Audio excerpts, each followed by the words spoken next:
Good evening, Dharma brothers and sisters. Welcome everyone to another term and indeed another year of Rongton Buddhist Training College Tuesday evening philosophy classes held here in the suburbs of Western Creek in Canberra, Australia. We have over half a dozen people here in person as well as a similar contingent online. So it's great that you can all be here. And this term, Lama Choedak Rinpoche will be continuing teaching, as he has done the last few academic terms, on a classical text from the Theravadin, or what we might call the Pali language tradition, which is called Vishuddhimagga, which in Pali means the path of purification, by a famous Buddhist author called Buddhagosha. In case there's anyone new on Zoom, I'll introduce our teacher and our founder and teacher, Lama Choedak Rinpoche. Rinpoche was born into a nomadic family in Tibet, and he went on to train as a monk under some of the most eminent Tibetan masters in India and Nepal at the Tibetan settlements there. He completed a 3.5-year solitary meditation retreat, earning him the title of Lama, meaning spiritual teacher. He later earned the title Rinpoche, meaning High Lama, in recognition of his translation skills into English from the ancient Tibetan language, and also his expertise in transmitting such ancient traditional teachings to contemporary audiences such as ourselves.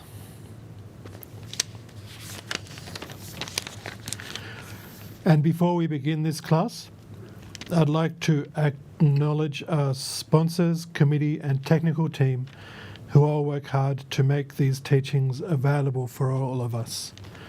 So to begin the first term of 2025, I'll leave you all with Rinpoche. Thank you. Thank you, Jamyangla, and hello everyone. In this room and that room and everyone in between. Thank you very much for joining me and Tibetan Buddhist Society of Canberra. We are resuming this 2025's teaching sessions on Thursdays. We are continuing the subject, the book called Vishuddhimagga, means path of purification, which is very, very, very important textbook for the Theravadin Buddhist practitioners. And it's only nowadays that people from Mahayana and Vajrayana have become exposed to this text because it's been translated into English. Otherwise, it was in Pali, which only few can read. I don't know, ever get read in Pali either, because nobody will understand except the reader. So often that was the case. They transmit it in the language which is written, and everybody listened just because it's written in that language that is so blessed. And the same is the case when teachings are given in Tibetan. They all get read very fast in Tibetan, and most people are there just to receive what they call oral transmission. But here we have a very beautiful translation by a German monk who studied Pali many years, 40, 50 years before he put his work together. So it's a great gift of his. So I have the privilege to read through this, and you are listening and my reading are both equally meritorious. There's no more merit me reading it as you are listening, because listening is sometimes harder than reading. And the merit of this is not so much instantaneous, but our heart and faith with which we listen to this, such a classical work. The Buddhagosha is considered very, very early. So without further ado, we do the prayers. All of you have the prayers folder there on page 3. We will start on page 3. That's refuge and a generation of altruism, the motivation, and the 4 immeasurables. And we will chant those 3 times each. Join your hands at the heart by paying respect to the triple gem and prayer for the wish to benefit ourselves and others, this and future lives, this mind and body in many future times, so that our mind doesn't get distracted to negative perceptions, feelings, thoughts, diversion, but stay very steady on the path of awareness and simplicity and compassion. Oyenda Buddha Dhamma Sangha Aitere Virjala Dhamma Bhavacha Ajevandala Mere Buddha Vajuvebe Yenda Buddha Dhamma Sangha Aitere Virjala Dhamma Bhavacha Ajevandala Ashare Buddha Vajuvebe Yenda Buddha Dhamma Sangha Aitere Virjala Dhamma Bhavacha Ajevandala Ashare Buddha Vajuvebe. May all beings have happiness, the cause of happiness. May they be free from suffering and the cause of suffering. May they know a powerful happiness that knows no suffering. May they dwell in equanimity, free from attraction, aversion, those near and far. May all beings have happiness and cause of happiness. May they be free from suffering and the cause of suffering. May they know a powerful happiness that knows no suffering. May they dwell in equanimity, free from attachment, aversion, those near and far. May all beings have happiness and cause of happiness. May they be free from suffering and the cause of suffering. May they know a powerful happiness that knows no suffering. May they dwell in equanimity, free from attachment, aversion, those near and far. May all beings have happiness, the cause of happiness. May they be free from suffering and the cause of suffering. May they know a powerful happiness that knows no suffering. May they dwell in equanimity, free from attachment, aversion, those near and far.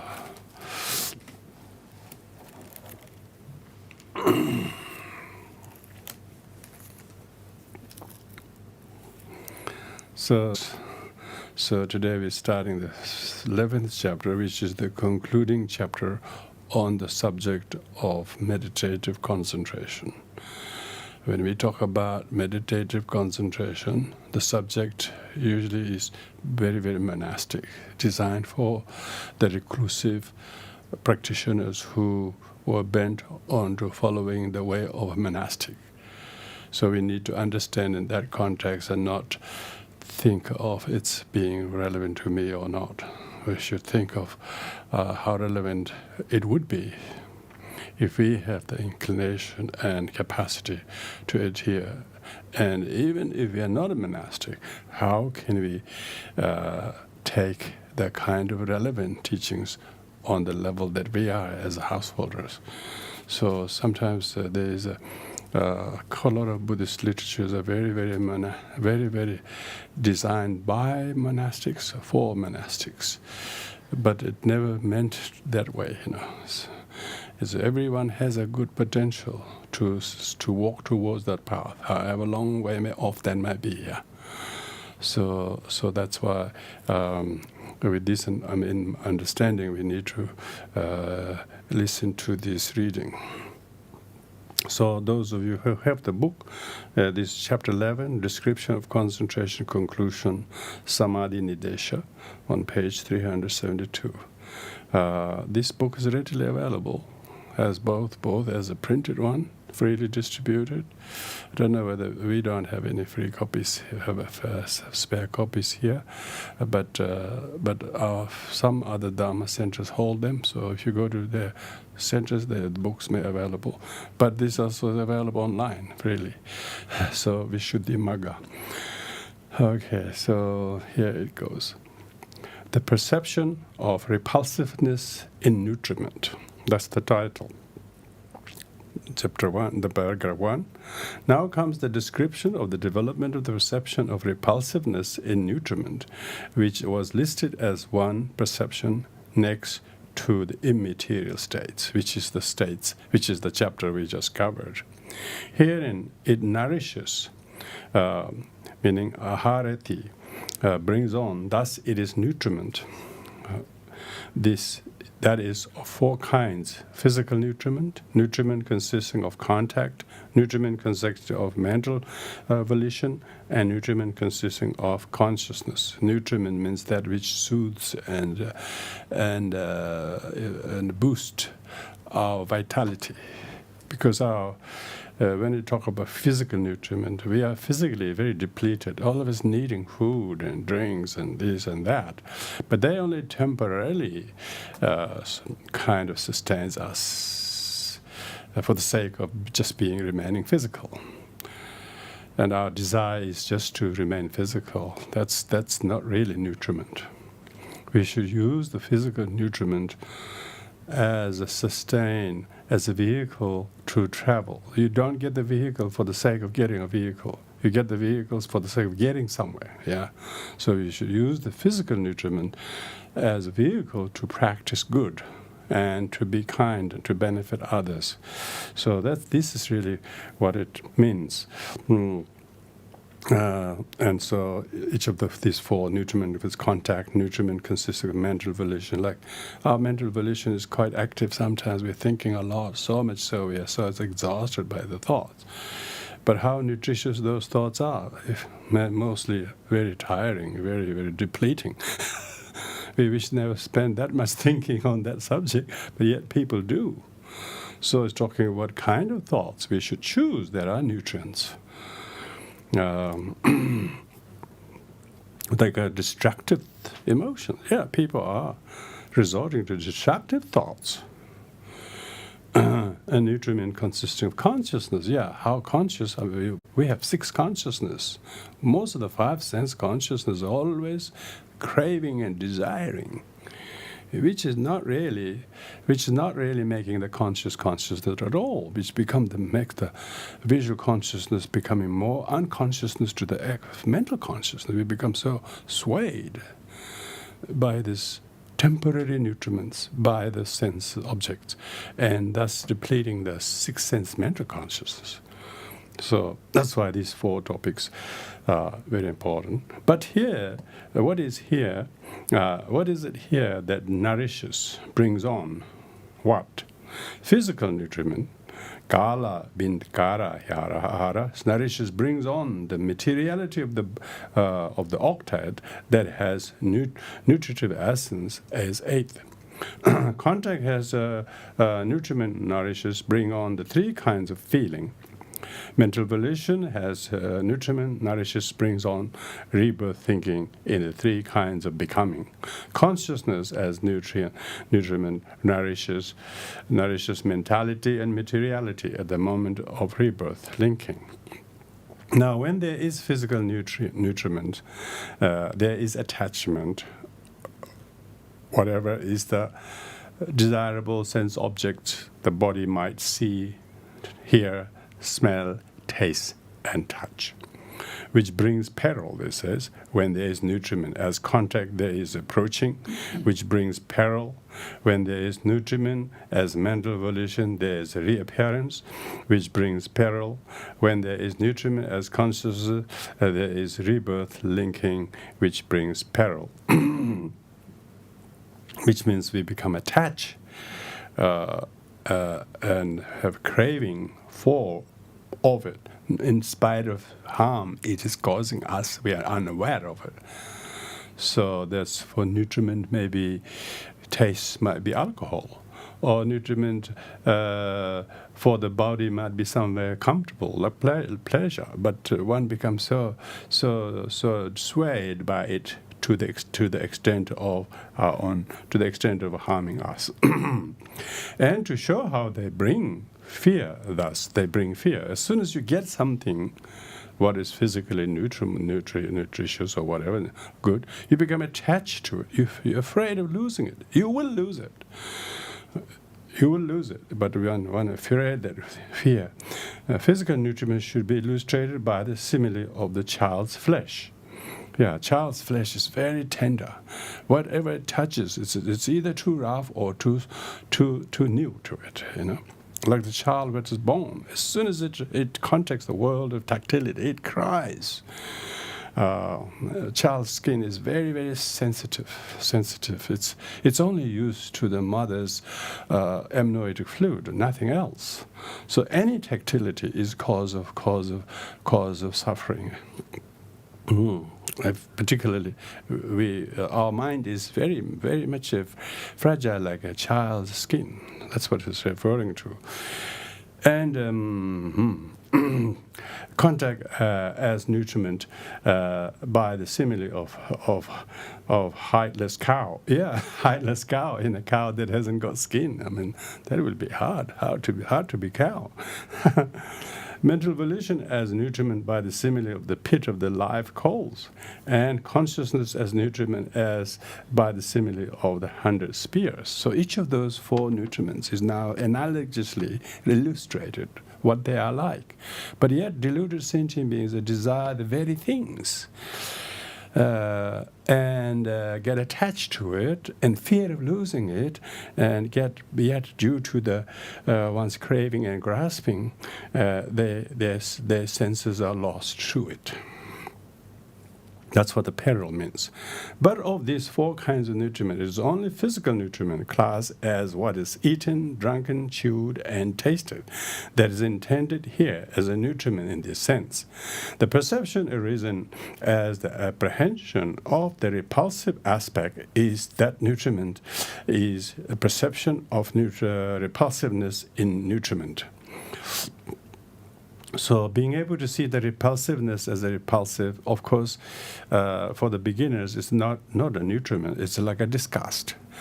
But one who realizes that it is exactly the nutriment, you know, because he renounces what he knows is undesirable as undesirable.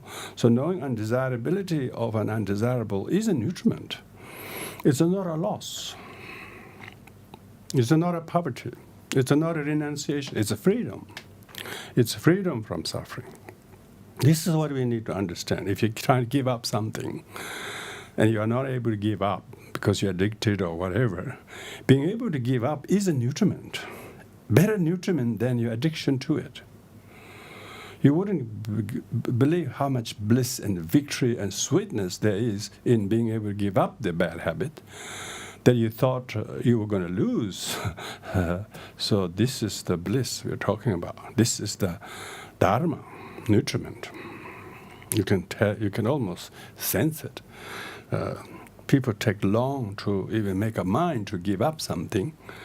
They thought that what they were having was really, really good for them. They needed it, and then they get addicted to it, and then they're afraid they're addicted, and they are addicted to it. They're addicted to it, and not nutritious at all. It's perilously harmful to the mind and the body and sleep and everything else. And when someone suggests you should give it up, they think they're going to lose something. But if they really took up, they'll find the real nutriment. So this is what I meant, what the meanings are in the teachings, the pointings. Teachings are pointings.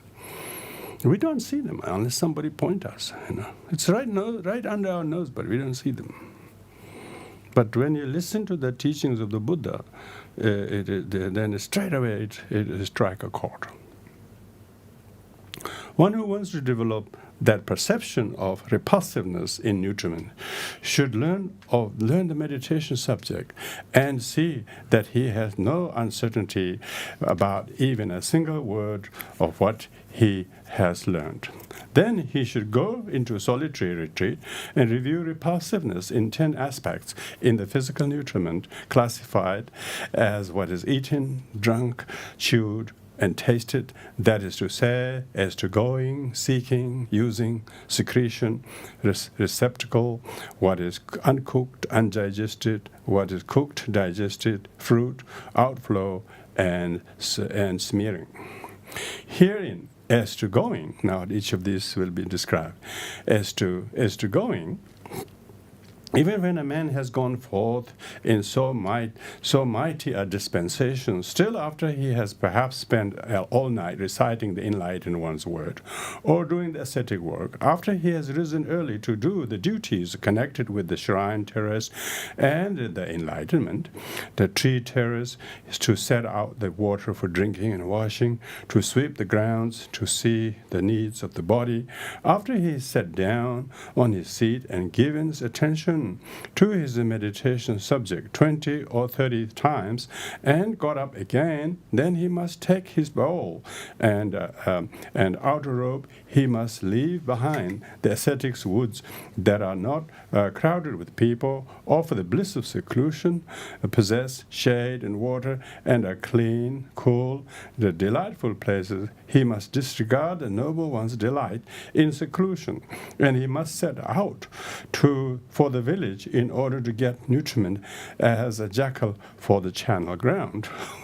Jackal for the channel ground is an analogy here. Of course, if you go to seclusion, you have a real nutriment.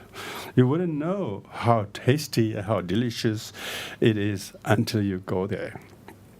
So one has to go. One has to go to retreats.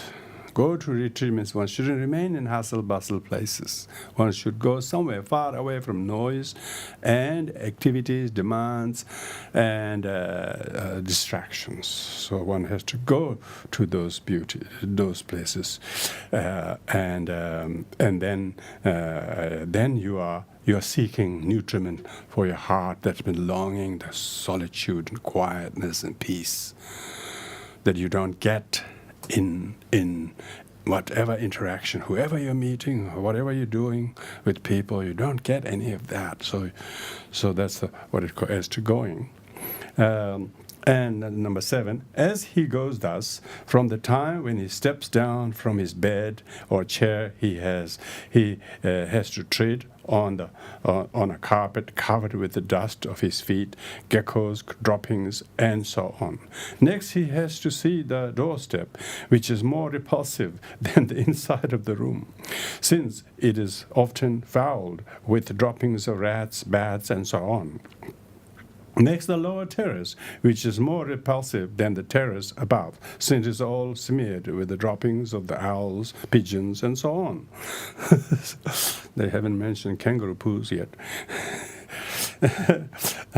Next, the grounds, which are more repulsive than the lower floor, since they are defiled by all grass and leaves blown about by the wind, by sick novices' urine, excrement, spittle, sound like India, and snot, and in the rainy season by water, mud, and so on. And he has to see the road to the monastery, which is more repulsive than the grounds.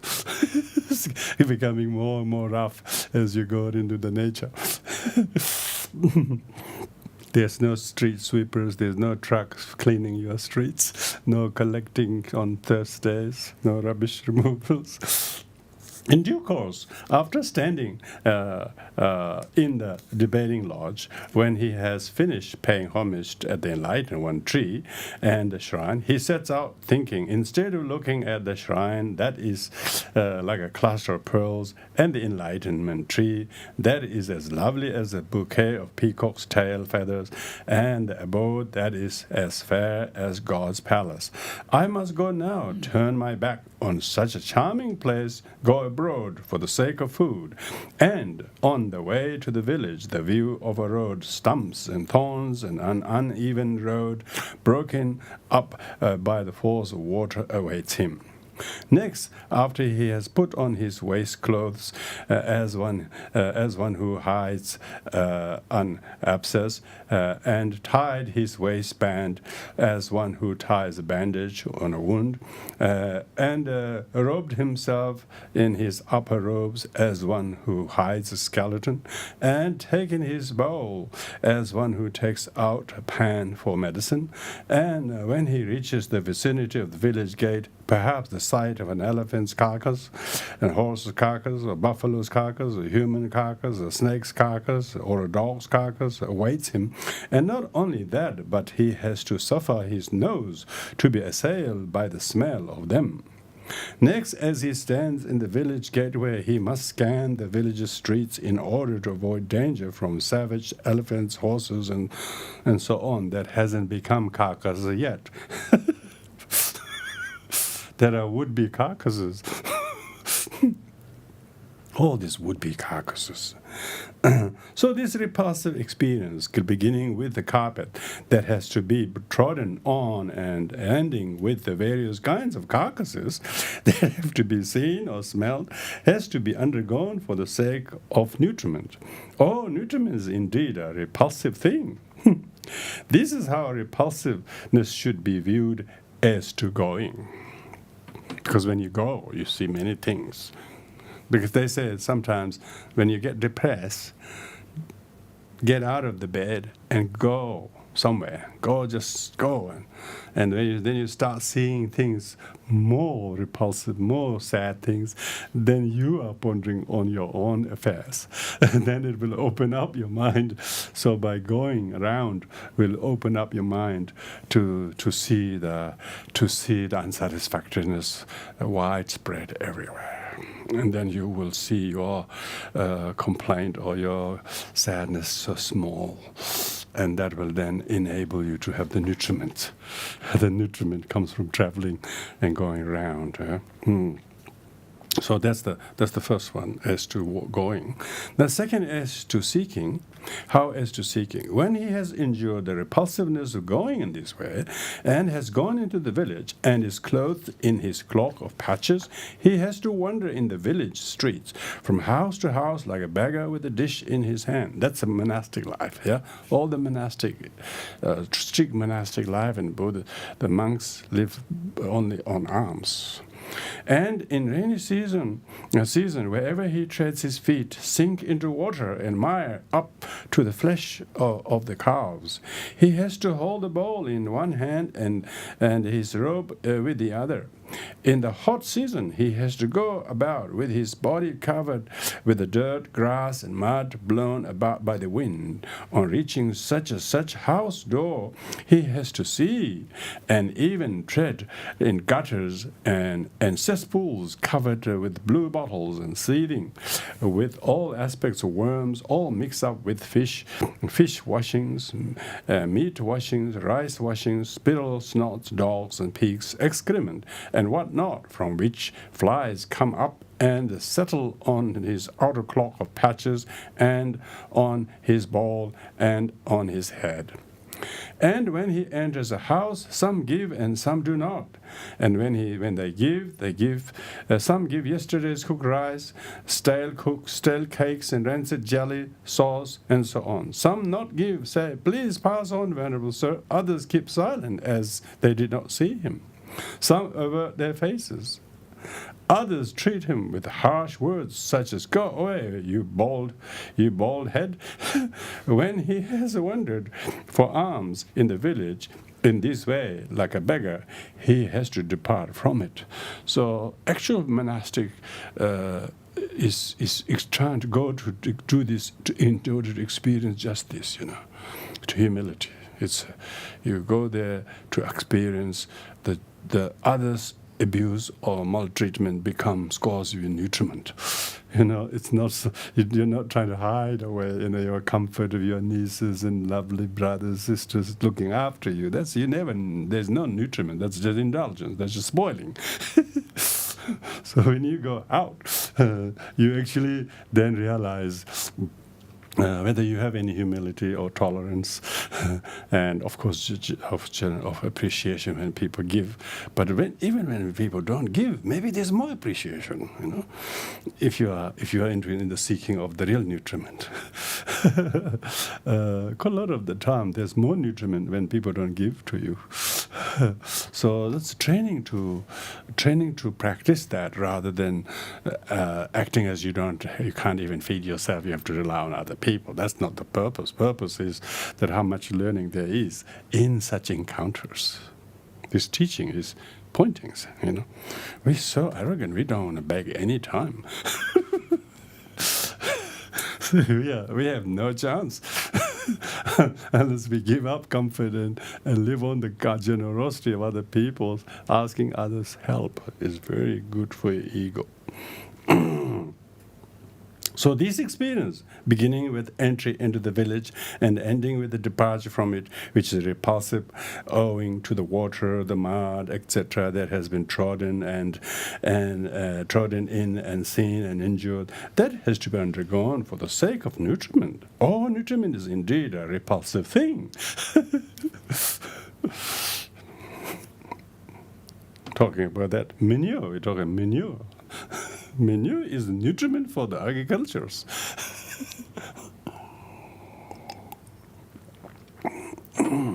So your afflictions are nutriment if you know how to. Because when you can encounter these things, your affliction become more manifested, face thrown at face to you, and then if you really know how to look at them, they become very, very cause for your nutriment and growth. This is how repulsive should be viewed as to seeking. Number three is as to using. How as to using. After he has sought the nutriment in this way and sitting at ease in a comfortable place outside the village, and then so long as he has not dipped his hand into it, he would be able to invite respected bhikkhus or a decent person, if he saw one, to share it. But as soon as he has dipped his hand into it out of desire to eat, he would be ashamed to say, "Take some." And then when he has dipped his hand in and is squeezing it up, the sweat trickling down his 5 fingers wet any dry crisp food where there may be and makes it sodden.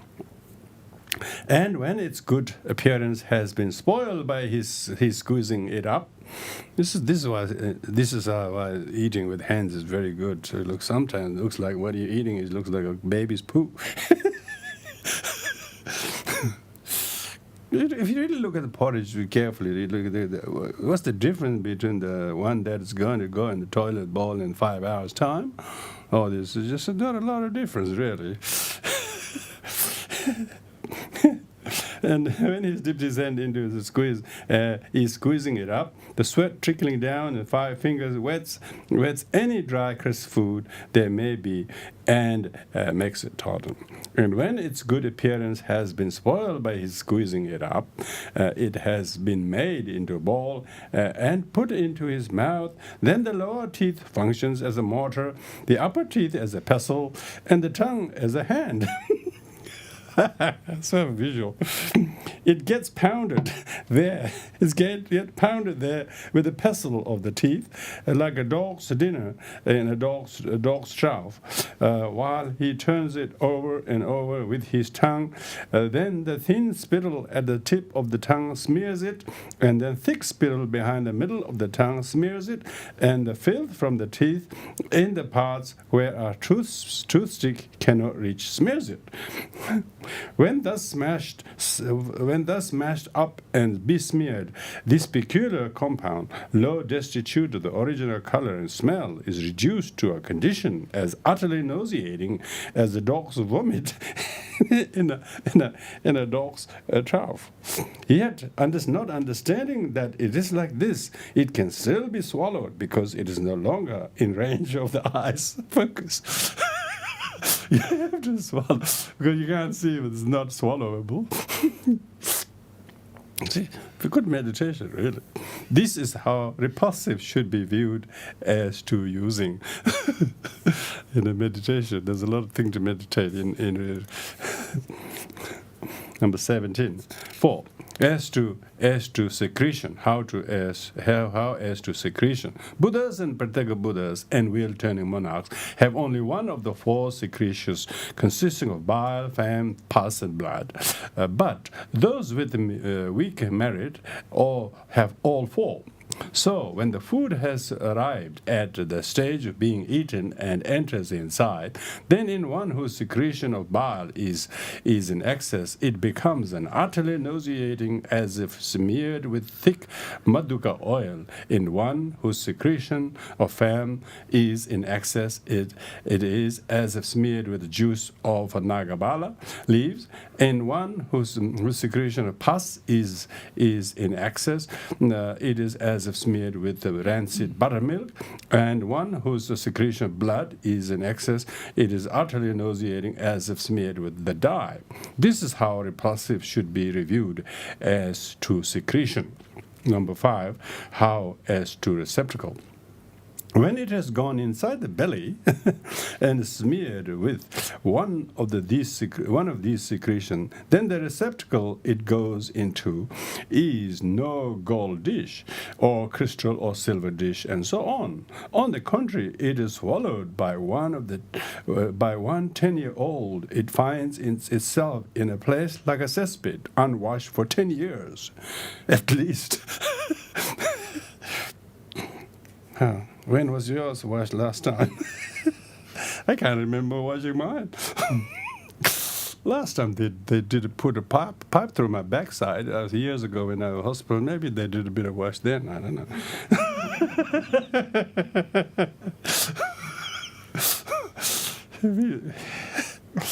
If it is swallowed by the 20 years old, 30, 40, 50, 60, 70, 80, 90 years old, if it is swallowed by one 100 years old, one finds itself in a place like a cesspit, unwashed for 100 years. Exactly.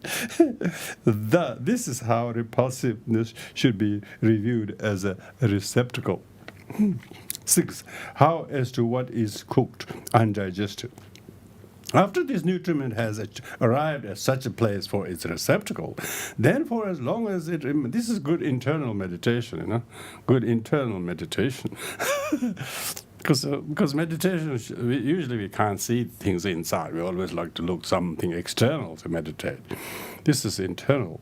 After this nutriment has arrived at such a place for its receptacle, then for as long as it remains uncooked, it stays in that same place just described, which is shrouded in absolute darkness, pervaded by draught, tainted by various smells and odor, and utterly fetid and loathsome.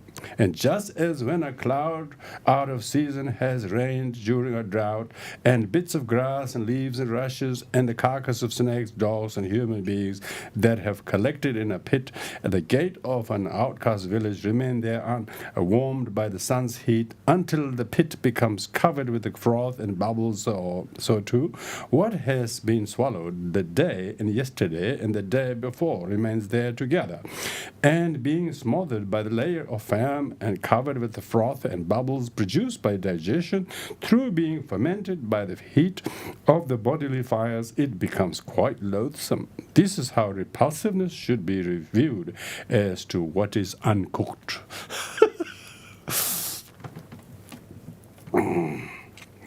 Number 20, as how as to what is cooked. When it has been completely cooked there by the bodily fires, metabolism more correctly, it does not turn into gold, silver, etc., or as the ores of gold, silver, etc., through smelting. Instead, giving off froth and bubbles, it turns into excrement and fills and receptacles for digested food, like brown clay squeeze with a smoothing towel, trowel, and packed with tube, and it turns into urine and fills the bladder. This is how repulsiveness should be reviewed as to what is cooked.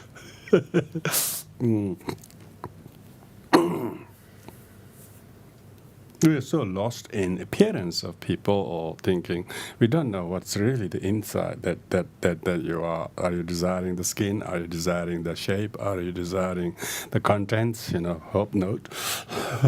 But when you don't think about the content, you get attracted to the container. Number 8, as to fruit. When it has been rightly cooked, it produces the various kinds of ordure, consisting of head hairs, body hairs, nails, teeth, and the rest. When wrongly cooked, it produces 100 diseases, beginning with itch, ringworm, smallpox, leprosy, plague, consumption, coughs, flux, and so on. Such is its fruit. This is how repulsiveness should be reviewed as to fruit. Number 9 is how as to outflow. On being swallowed, outflow means what it comes out. On being swallowed, it enters by one door, after which it flows out by several doors in the way beginning dirt from the eyes, eye dirt, ear dirt from the ear, eye wax, ear wax, that's what I'm talking about. I don't know why you translate eye dirt rather than eye wax. In Tibetan, we don't call eye wax or eye dirt, we call eye shit. Mikyak. Eye shit. Because all 9 orifices just outlet of the waste of whatever nearest it can bring out from. All these tissue papers everywhere, Why? Because we are oozing all the shit from every pores, not just the 9 orifices, but also hair pores.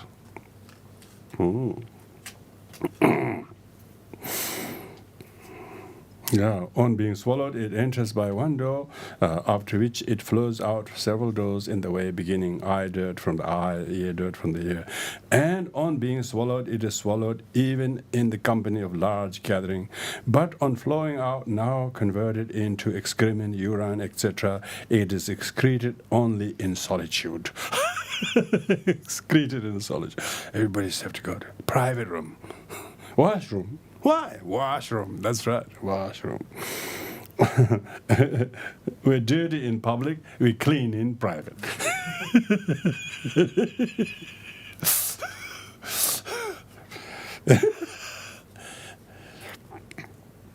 On the first day one is delighted to eat it, elated, with full of happiness and joy. On the second day, one stops one's nose to avoid it, with a wry face, disgusted and dismayed.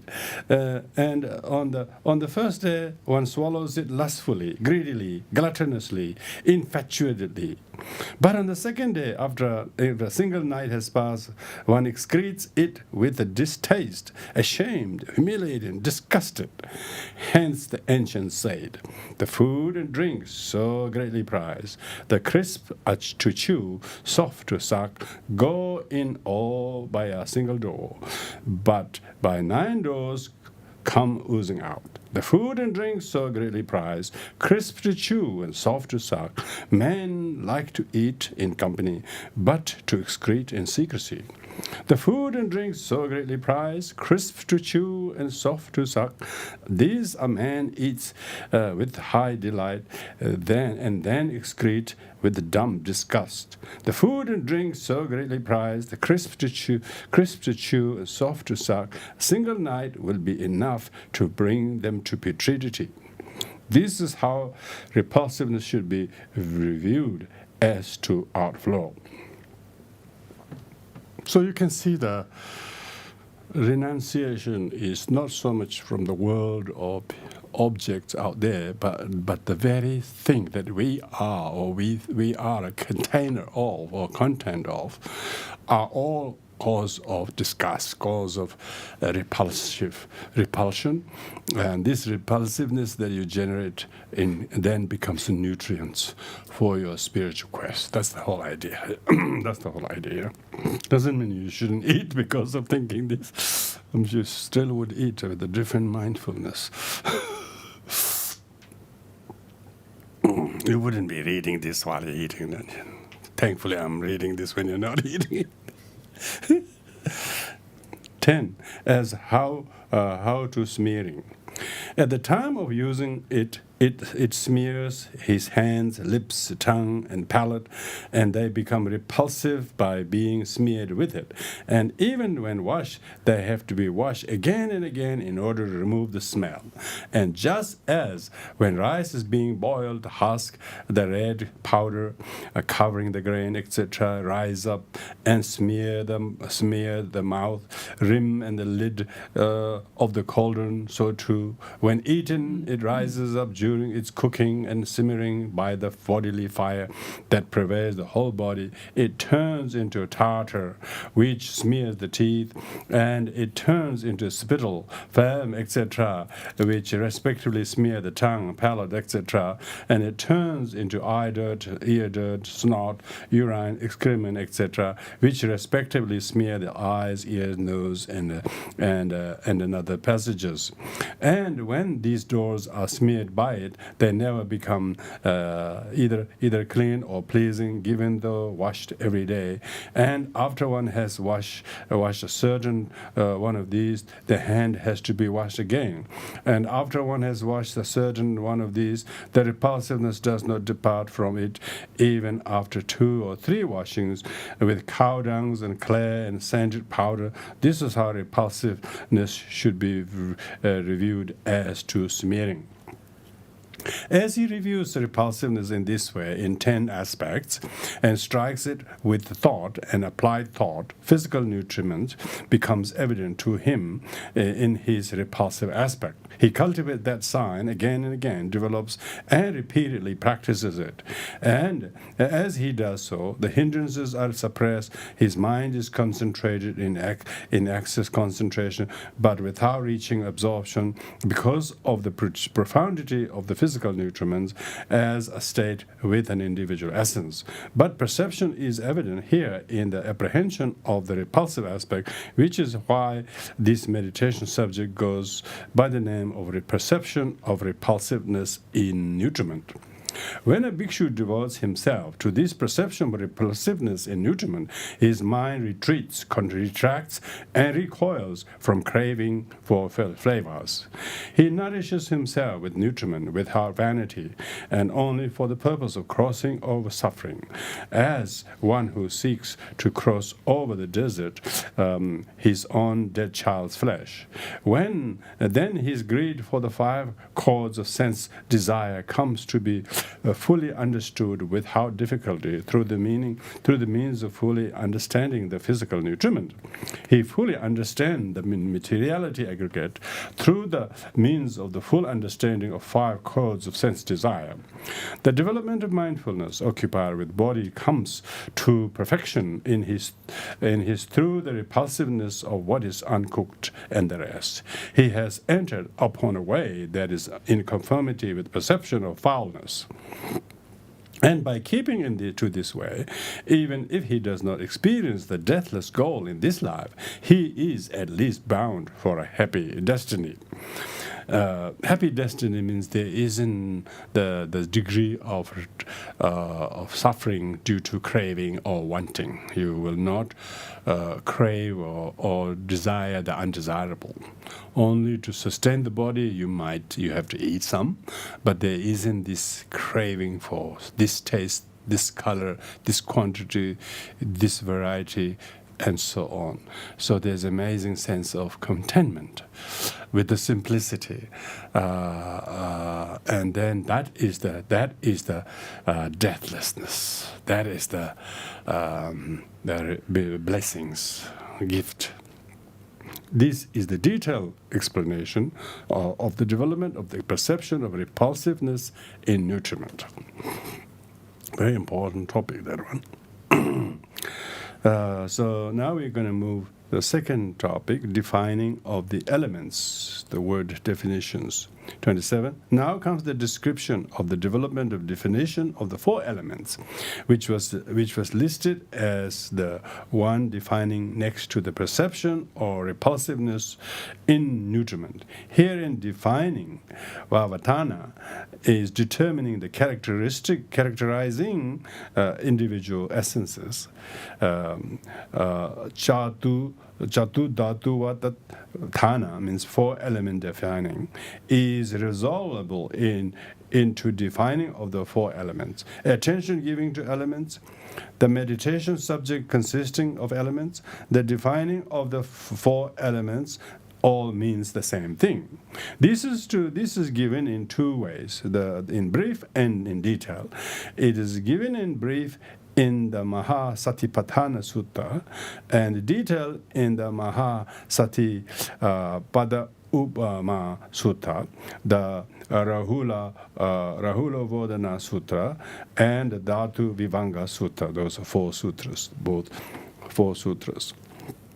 So this is when we have Buddhagosha is talking, he's talking on the basis of these 4 sutras. So he's a commentator. He's giving commentary, and it is given in brief in the Mahasatipatthana Sutta for one of quick understanding, whose meditation subject is elements, as follows. O bhikshus, just as though a skilled butcher or butcher's apprentice had killed a cow and were seated at the crossroads with its cut up into pieces, so too bhikshus. A bhikshu review his body, however placed, however disposed, as consisting of elements. In this body there are earth elements, the water elements, fire elements, and air elements. When it says earth element means the solid and hard, like bone and muscles. Water element is talking about the fluid. Fire element is talking about the temperature, the heat. And air element is the breath. Without these 4 elements, there is no George, no Peter, no Mary, nobody there. The meaning is this: just as though a clever butcher or his apprentice who worked for his keep had killed a cow and divided it up and were seated at the crossroads, reckoned as the intersection of the main roads going in the 4 directions, having laid it out part by part, so too a bhikshu reviews the body, however placed, because it is in one of the 4 postures, and however disposed, because it is placed thus in this body. These are the earth, these are the elements, and these are the fire element, these are the air element. 4 posture meaning whether one is standing or sitting or lying down or walking, whichever of these 4 activities doing, like sitting now you are, this is still the 4 elements harmoniously working to keep this machine going. So he's talking about now one need to split them. One need to take them apart, and what is what, and how much, which part is earth element, which part is water, and so on. What is meant? Just as the butcher, while feeding the cow, bringing it to the shambles, keeping it tied up after bringing it there, slaughtering it and seeing it slaughtered and dead, does not lose the perception cow, as long as he has not carved it up and divided into its parts. But when he has divided up and is sitting there, he loses the perception cow, and the perception meat occurs. He does not think, I'm selling cow, or they are carrying a cow away, but rather he thinks, I'm selling meat, or they are carrying meat away. So too this bhikkhu, while still a foolish ordinary person, both formerly as a layman and so one gone forth into homelessness, does not lose the perception living being, or a man or a person, so long as he does not, by resolution of the compact into the elements, review this body, however placed, however disposed, as consisting of elements. But when he does review it as consisting of elements, he loses the perception of living being. His mind establishes itself upon elements. That is why the Blessed One said, bhikshus, just as though a skilled butcher were seated at the crossroads, and so on, so too bhikshu, and so on, air element. So that's the text in brief. Yeah. Now the text in detail. In the In the Ati Padana Sutta, so Padama Sutta, it is given in detail for one of not over quick understanding whose meditation subject in elements, and as here, so also in Rahula Vadana and Dhatu Vibhanga Sutta as follows. And what is the internal earth element, friends? Whatever there is internally in oneself that is hard, harsh, and clung to acquiring through karma, that is to say, head hairs, body hairs, teeth, nails, skin, flesh, sinews, bones, bone marrows, kidney, heart, liver, midriff, spleen, lights, bowels, entrails, gorge, dung, and or whatever else there is internally in oneself that is hard, harsh, and clung to, that is called earth element. And what is the internal water element, friends? Whatever there is internally in oneself that is water, watery, clung to, that is to say, bile, phlegm, pus, blood, sweat, fat, tears, grease, spittle, snot, oil of the joints, and urine, and whatever else there is internally in oneself that is water, watery, and clung to, that is called internal water element. And what is the internal fire element, friends? Whatever there is internally in oneself that is fire, fiery, clung to, that is to say, that whereby one is warmed, ages, burns up, and whereby one is that what is eaten, drunk, chewed, tasted, gets completely digested, or whatever else there is internally in oneself that is fire, fiery, or clung to, that is called internal fire element. And what is the internal air element, friends? Whatever there is internally in oneself that is airy, clung to, that is to say, upgoing winds, downgoing winds, wind in the belly, wind in the bowels, wind that course through all limbs, in breath and out, in breath, out breath, or whatever else there is internally in oneself that is airy, on air, and clung to, this is called internal air elements. Here is the commentary on the words that are not clear. Internally in oneself, ajatam, pajatam, both these words are terms for which for what is one's own nikaya, niyaka. Since what is one's own is what is produced in one's own self, the meaning is indeed included in one's own continuity.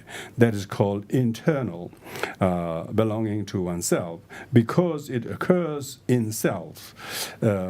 Locative case, just as in the word speech among women, the case is called speech belonging to women, and is called once in oneself because it occurs owing to self. Hard, rigid, harsh, rough. Herein, the first is word for the characteristic, while the second is word for mode. For the earth element is characterized as hard, but its mode is rough, which is why it's called harsh. Clung to, taken firmly by kamma, the meaning is firmly taken, seize, adhere to, as I, mine. That is to say, the word sayatidam, that is to say, is a particle. Its meaning is what is that. Next, showing what is that, head hairs, body hairs, etc., is said. And here the brain must be added, since it has to be understood that all the earth element needs to be described in 20 modes, or whatever else the earth element included in the remaining 3 portions. It flows, opoti, flows on, popoti, to such and such place as a state of streaming. Thus it is water. The watery opogata is what is gone, gata, among such various kinds of watery opo as the kamma originated, and so on. What is that? It is what has the water element's characteristic of cohesion. Fire, tejo, is definable in heating. And the fiery tejo gata is what is gone, gata. In what way already described, among the kinds of fire, what is that? It is what has the characteristic of heat, whereby, by means of which fire element, when excited, the body is warmed, becomes heated by the state of one-day fever, and so on. Ages, whereby this body grows old, reaches the decline of the faculties, loss of strength, wrinkles, grayness, and so on. Burns up, whereby, when excited, it causes this body to burn. The person cries out, I'm burning, and longs for ghee 100 times washed, and for gosisha, sandalwood, ointment, etc., and for the breeze of a fan, and whereby what is eaten, drunk, chewed, or tasted gets completely digested, whereby the boiled rice, etc., that is eaten, or of the beverage, etc., that is drunk, or the hard food consisting of flour, biscuits, etc., that is chewed, mango fruit, honey, molasses, etc., that is tasted, gets completely cooked, gets its juice, etc., extracted is the meaning. And here, the first three kinds of fire element, that is to say, is warmed, ages, burns up, are of fourfold origination, while the last is only kamma originated. Air, vayo, is definable as blowing. The airy vayogata is what is gone. In the way already described among the kinds of air. What is that? It is what has the characteristic of destination.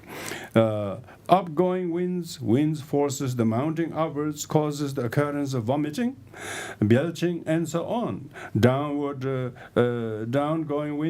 winds forces descending downward, that expels excrement and urine, winds in the belly, winds forces outside the bowels, winds in the bowels, winds forces inside the bowels, winds that courses through all the limbs through winds forces that produces flexing, extending, etc., and are distributed over the limbs and the whole body by means of network of veins, nerves.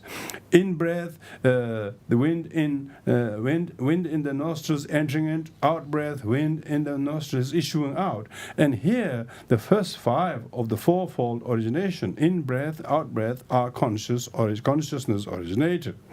In each instance, the phrase of whatever else comprise respectively the five water elements, fire elements, or the air elements included in the three portions. So the four elements have been detailed in 42 aspects, that is to say, the earth element in 20 aspects, water element in 12, the fire element in 4, and air element in 6. This, firstly, is the commentary on the text here. So that's talking about the detail. The method of development in brief, And the 39. As regards to method of development here, however, to discern the elements in detail in this way, the head hair are earth elements, the body hair are earth elements, appears redundant to the bhikkhu of quick understanding, though meditation subject becomes clear to him if he gives his attention to it in this way. What has the characteristic of stiffness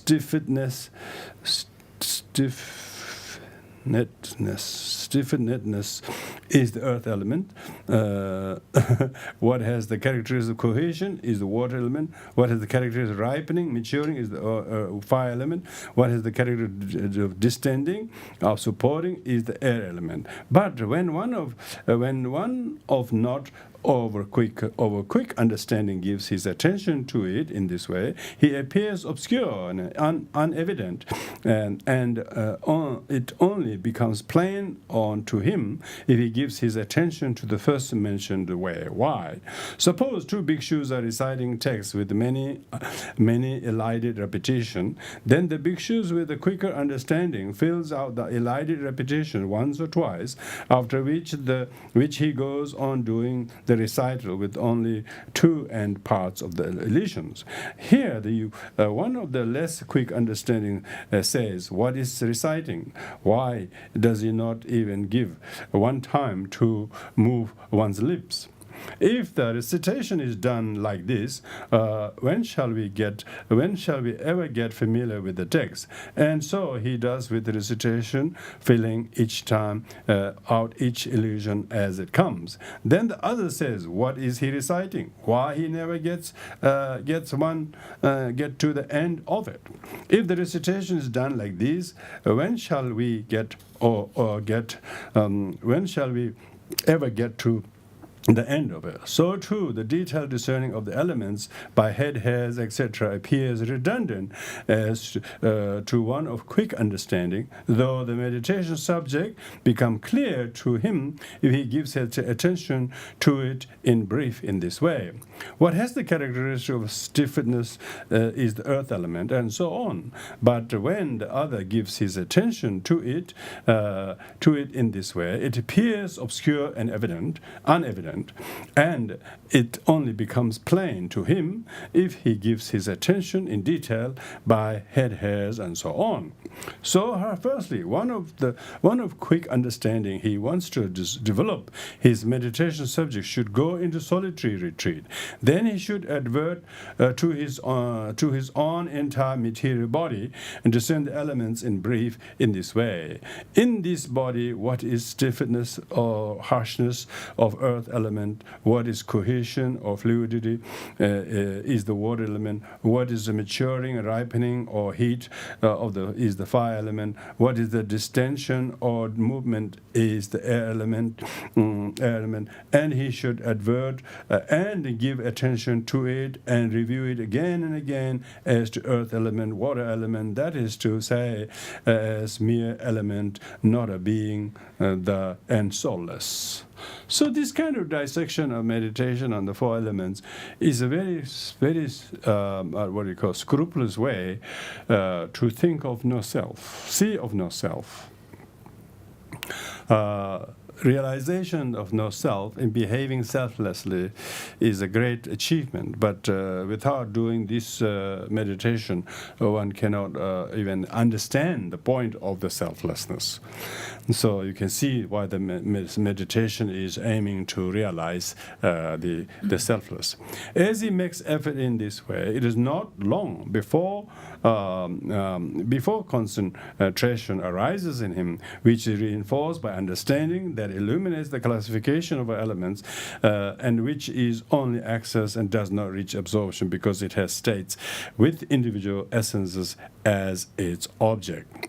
2043, or alternatively, there are four bodily parts mentioned by the great general of the law, the elder Shariputra, for the purpose of showing the absence of any living being in the four great primary elements. Thus, when a space is enclosed with bones and sinews and flesh and skin, there comes to be a term material form, rupa. And he should resolve each of these as separate entities, separating them out by the hand of knowledge, and then discern them in a way already stated. Thus, in these, what is stiffness and harshness is the earth element, and he should again and again advert to them, give attention to them, and review them as mere elements, not a living being, not a soul.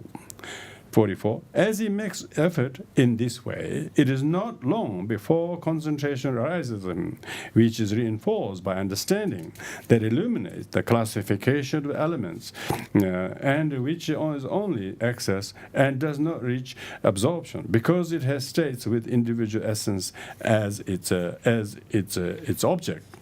This is the method development when the definition of the four elements is given in brief. So that's indeed given in brief. Now in detail, method of development detail. 45. The method given in detail should be understood in this way. The meditator of not over quick understanding who wants to develop this meditation should learn the elements in detail in the 42 aspects from a teacher, and he should live in the abode of the kind already described, meaning in the very seclusion. Then, when he has done all the duties, he should go into solitary retreat and develop meditation subject in four ways. The one, the constitution in brief. Second, with constituents by analysis. 3, the characteristic in brief. 4, with characteristic by analysis. 1. With constitution and brief. 46. Herein he does. How does he develop with constitution and brief? Here a bhikkhu does his defining in this way. In 20 of the parts, what has the stiffened mode of the earth element, and he does he's defining thus the 12 parts, the liquid called water, with the mode of cohesion is the water element, and he does his defining thus in 4 parts. Which measures what has mode of ripening is the fire element, and he is defining thus in 6 parts which has the mode of distending is the air element.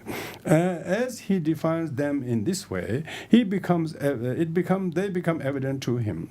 As he again and again adverts to them, he gives attention to them, concentration arises as access only. 2. With constituents by analysis. 47. However, if his meditation subject is not successful while he develops it in this way, then he should develop it with the constituent by analysis. How? Firstly, bhikshu should carry out all the direction given for the 32 fold aspects in description, mindfulness, occupied body as a meditation subject, which was covered in chapter 8, namely the 7-fold skill in learning and then 10-fold skill in giving attention. He should start the verbal recitation in direct and reverse order, and skin, pentat, and so on, because there's quite a lot of pentat. So you list all the things that are belong to skin, then the internal and bones and so on, without omitting any of it. The only difference is after giving attention to the head hairs, etc., as to color, shape, direction, location, delimitation, mind had to be fixed by means of repulsiveness, chapter 8. But here it is done by means of elements. Therefore, at the end of each part, after giving attention to head hairs, etc., each in 5 ways of beginning with color, the attention should be given as follows. These things called head hairs grow on the inner skin that envelopes the skull. Herein, as to just as when kuntha grasses grow on the top of the ant hill, the top of the ant hill does not know kuntha grass are growing on me, nor do the kuntha grass below know we are growing on top of the ant hill. So too, the inner skin that covers the skull does not know head hair grows on me, nor do the head hair knows we grow on inner skin that envelops the skull. These things are devoid of mutual concern and reviewing.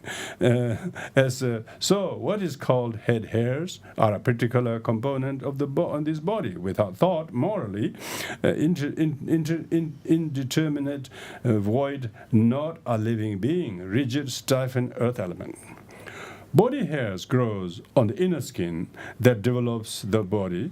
Herein, just as when dabba grasses grow on, does not know dabba grass grows on me, nor do the dabba grass knows no we grow on the square in an empty village. So too, the inner skin that envelops the body does not know the body hairs grow on me, nor do the body hair know we grow on inner skin that envelops the body. These things are devoid of mutual concern and reviewing. So what are called body hairs are a particular component of this body, without a thought, indeterminate, void, not a living thing, rigid earth element. Nails grows on the tips of the fingers and toes. Herein, just as when children play a game by piercing manduka fruit kernels with sticks, and the sticks do not know manduka fruit kernels are put on us, nor do the manduka fruit kernels know we are put on sticks. So too, fingers and toes do not know nails grow on our tips, nor do the nails know we grow on the tips of fingers and toes.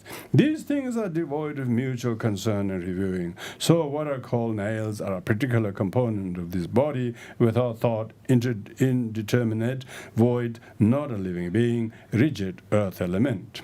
51. Teeth grows in the jaw bones. Here, just as when posts are placed on by builders in stone sockets and fastened with some kind of element, some kind of cement, and the sockets do not know. Posts are placed in us, nor do the posts know we are placed in sockets. So too, the jaws one do not know teeth grow in us, nor do the teeth know we grow into jaw bones. These things are devoid of mutual concern and reviewing. So what are called teeth are a particular component of this body without a thought, indeterminate, void, not living being, rigid earth element. 52. Skin is to be found covering the whole body. Herein, just as when a big lute is covered with a damp ox hide, the lute does not know I'm covered with the damp ox hide, nor does the damp ox hide know the lute is covered by me. So too the body does not know I'm covered by skin, nor does the skin know the body is covered by me. These things are devoid of mutual concern and review. So what is called skin is a particular component of the body without thought, indeterminate, void, not a living being, rigid earth element. 53. Flesh.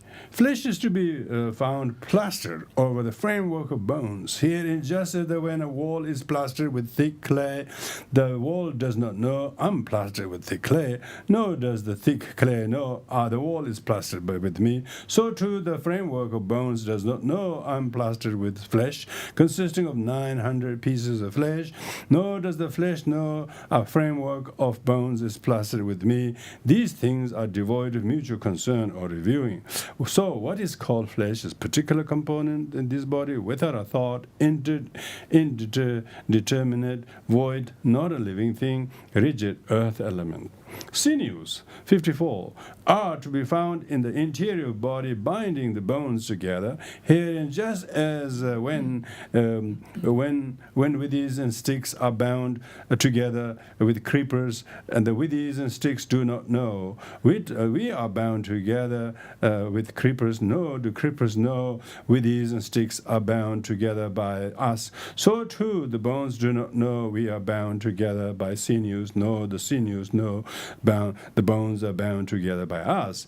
These things are devoid of mutual concern and renewal. So what is called sinews are a particular component of the body without a thought, indeterminate, void, not a living being, rigid earth element. 55. As to the bones, the heel bone is to be found holding up the ankle bone, and ankle bone holding up the shin bone, and the shin bone the thigh bone, and thigh bone and the hip bone, and the hip bone the backbone, and the backbone the neck bone, and the neck bone is about to be holding up the cranium bone. The cranium bone rests on the neck bone, and neck bone rests on the backbone, and the backbone and the hip bone, backbone and the hip bone, and the hip bone and the thigh bone, and thigh bone and the skin, thigh bone on the shin bone, and shin bone and the ankle bone and the heel bone. Herein, just as when bricks, timber, and blocks of dried cow dungs are built up, those below do not know we each stand holding up those above us. No, do these above know we each rest on those below us. So too the heel bone do not know I stand holding up the ankle bone. Nor does the ankle bone know I stand holding up the shin bone. Nor does the shin bone know I'm standing holding up the thigh bone. Nor does the thigh bone know I'm standing holding up the hip bone. Nor does the hip bone know I stand holding up the backbone. Nor does the backbone know I stand holding up the neck bone.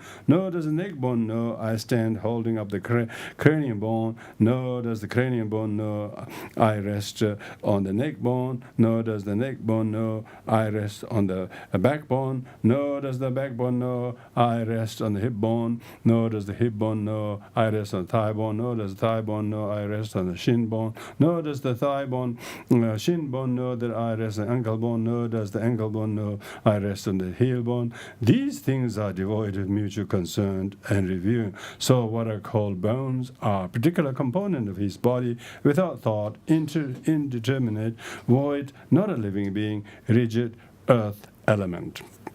57. Bone marrow. Bone marrow is to be found inside the various bones. Herein, just as when boiled bamboo sprouts, etc., are put inside the bamboo joints, etc., the bamboo joints, etc., do not know bamboo sprouts, etc., are put in us.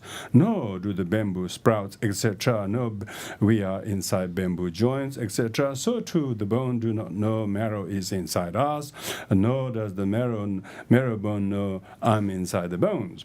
These things are devoid of mutual concern and reviewing. So what is called bone marrow is a particular component of this body, without thought, indeterminate, void, not a living thing, rigid, earth element. Number 58, kidney. Kidney is to be found on each side of the heart flesh, being fastened by the stout sinew, and that starts out with a single root from the base of the neck and divides into two after going short way.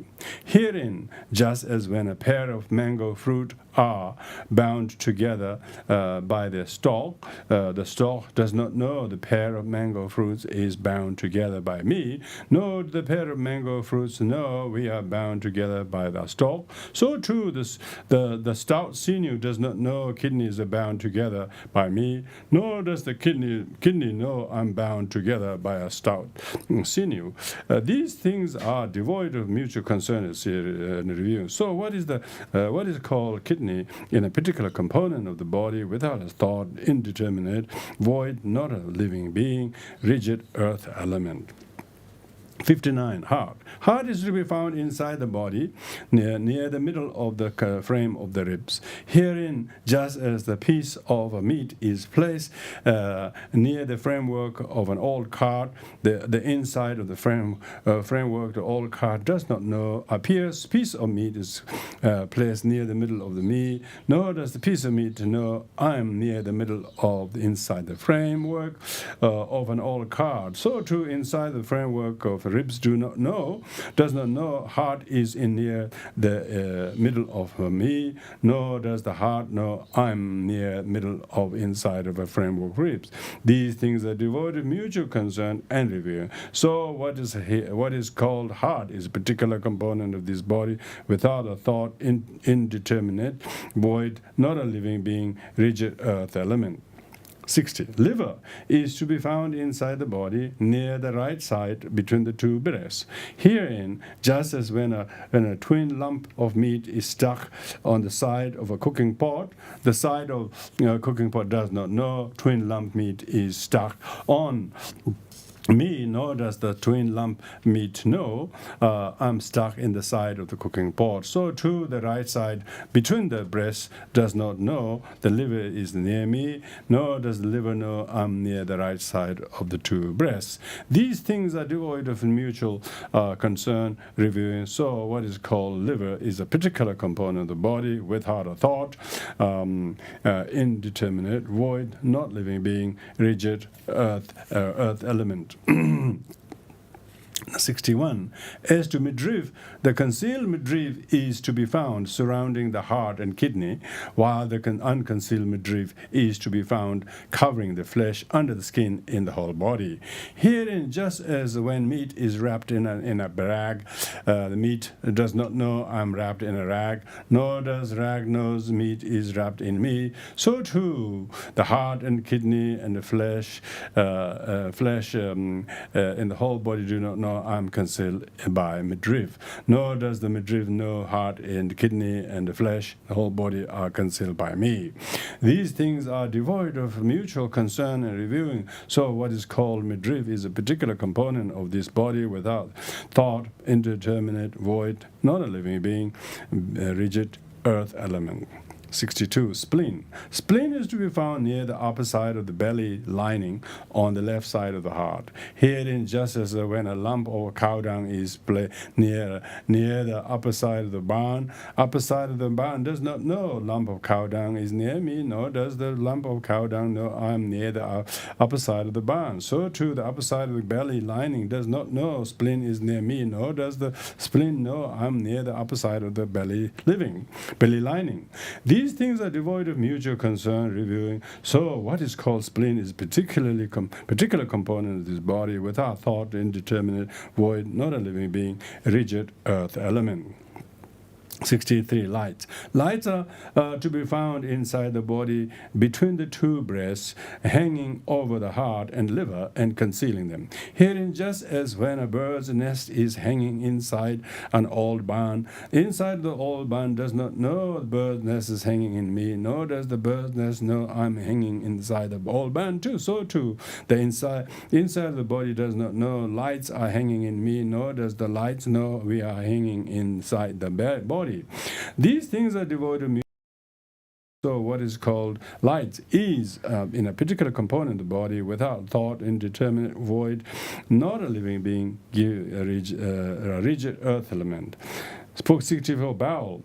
Bowel is to be found inside the body, extending from the base of the neck to the excrement passage. Here, just as when the carcass of the large beheaded rat snake is coiled up and put into a trough of blood, the red trough does not know a rat snake carcass has been put in me, nor does the rat snake carcass know I'm in a red trough.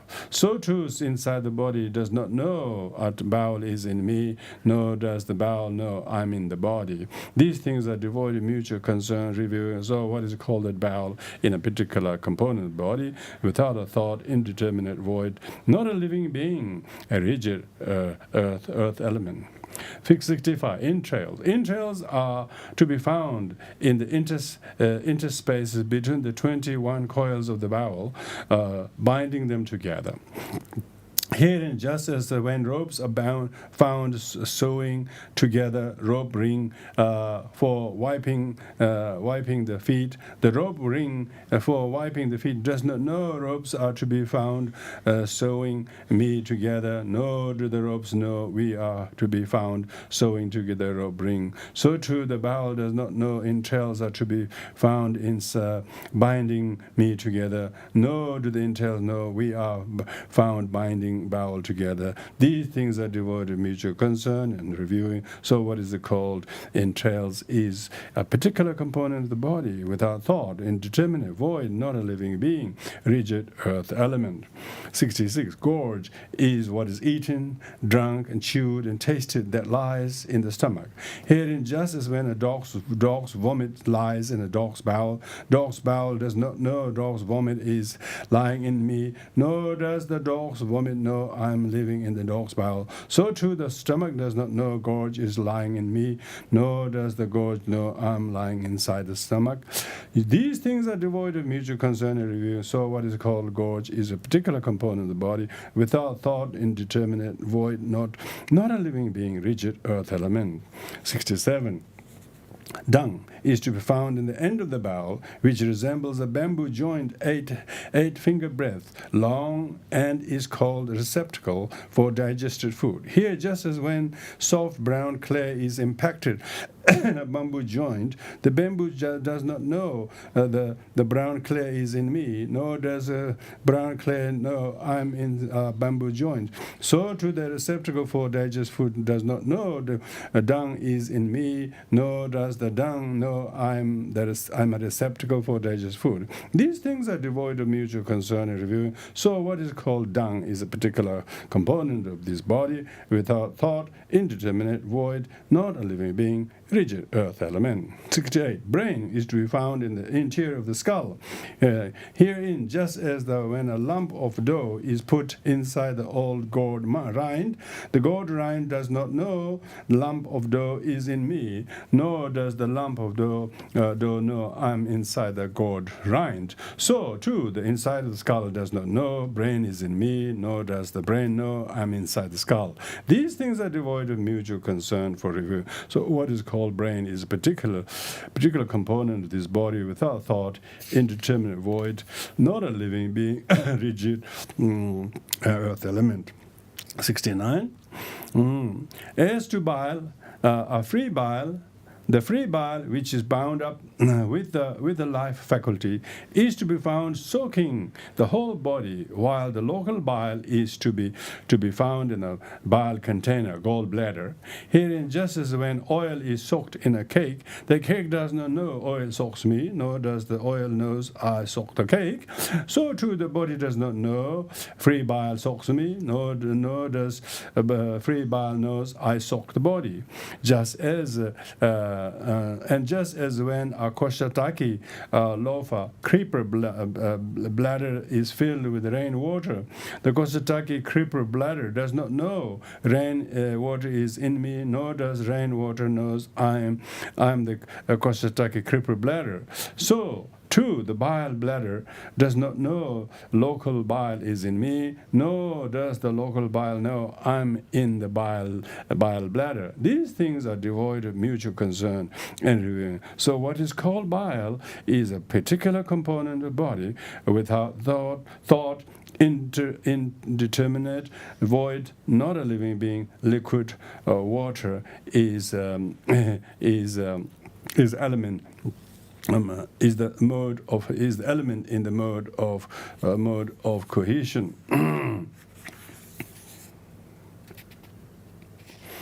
Let me do just 2 more paragraphs.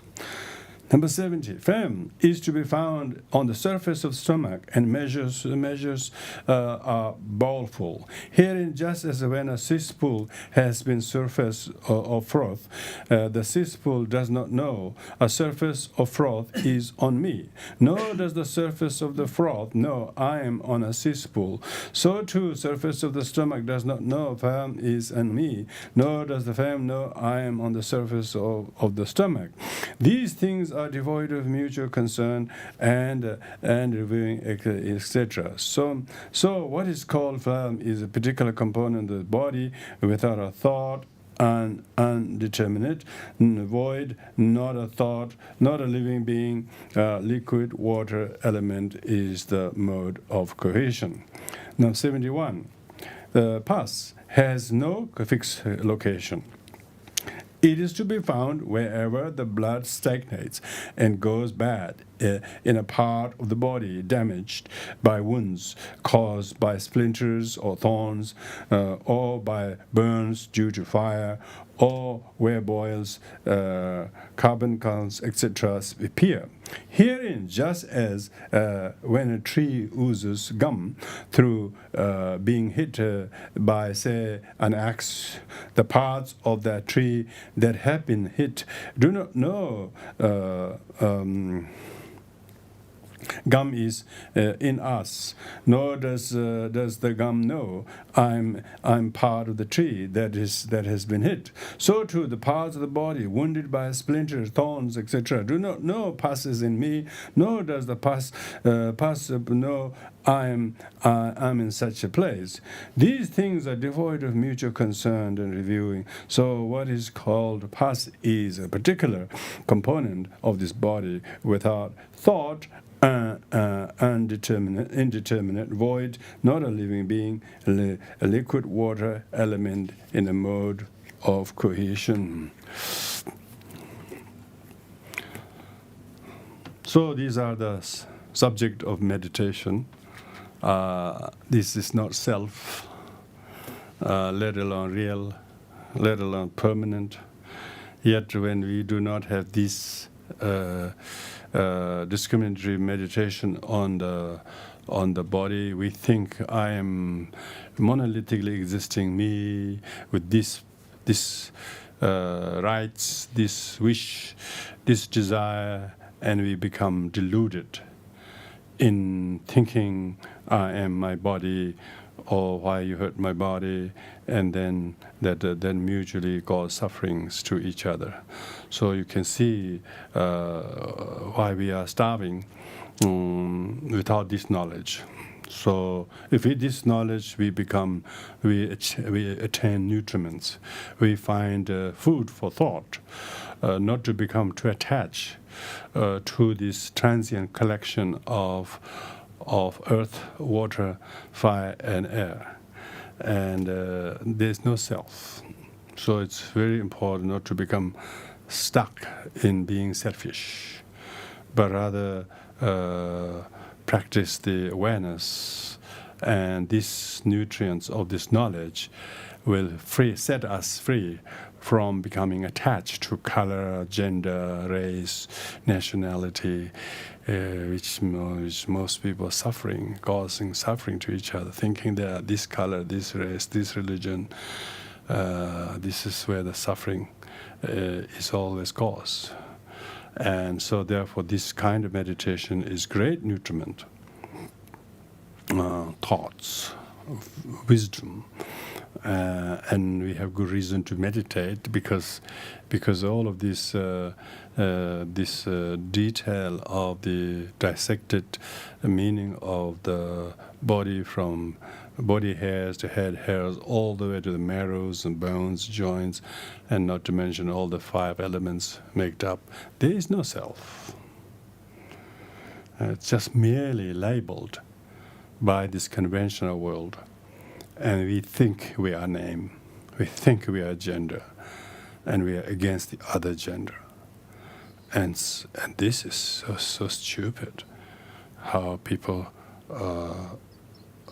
become so, starved of this knowledge of the Dharma nutriments. Buddha spent years in realizing this wisdom, and therefore he taught his disciples to think this. So it's not just for monastics. It's everyone who has a sanity to seek the path of the enlightened one should meditate how not to become self with the body, with any entity of the body, which starves us, which makes us so hungry, which makes us so malnourished and underfed. But when you read a section like this and truly understand the wisdom of the Buddha, and in that meditation means you become very present in knowing I'm not body. So the bodily pains that you see comes from becoming attached to thinking it's my knee that hurts. It's the knee that doesn't really hurt, because knee doesn't think I'm hurting here, as it says, The pressure of the thigh bone is on me, complaining to the thigh bone. Knee doesn't think so. It's one who is grasping to the knee as me suffers. So suffering is a completely deprivation of this wisdom of knowing body is not self. There is no suffering. How could there be suffering when there is no knee? Knee owner. The one who is attached to his knee, one who is concerned of attached to his knee, then suffers. So therefore this kind of meditation is penetratingly insightful. When they talk about meditation on penetrative insight or vipassana, this means that you have to have this extraordinary seeing. When you go to seclusion and retreat away from noise and activities and do the meditation, you will slowly begin to gain the insight, and then freedom, and then you become soothed and nurtured more by the wisdom, and your body will not suffer as much because you're not investing in it, thinking it is you. Why are you not getting attached to the piece of rag thrown on the roadside as not my shirt? Because you don't think it is yours. But as soon as you realize it's yours, you straight away feel concerned. So as soon as the me and my concept lurks in, the suffering is manufactured.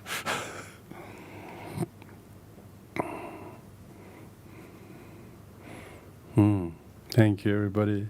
That's a very important teaching. Of course, Buddhagosha has explained this on the basis of those 4 sutras. Incredible subject of meditation.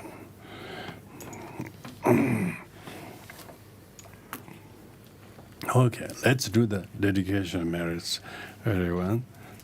So, which we have here on page 10. Page 10. Om Buddhas Mehre Mehe Hovaragada Deva Medzage Homneze Mehaile Berera Vivrande Ajana Padare Zenede Erenda Mahayana Dije Vadeva Merera Havaga Mehobe Begazela Tehoda Mahayana Dije Kareja Manjujrenode Azama Rabadra Delava Following Ode Zamba Ajade Dege Ode Mere Mede Ezelem Bode Jida Teba Vere Nayadaza Vere has been Meyedenger Freely without generation.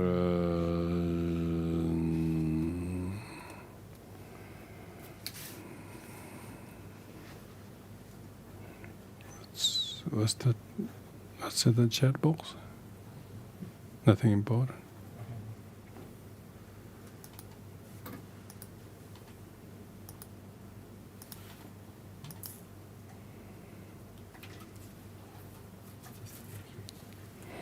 Thank you, everyone.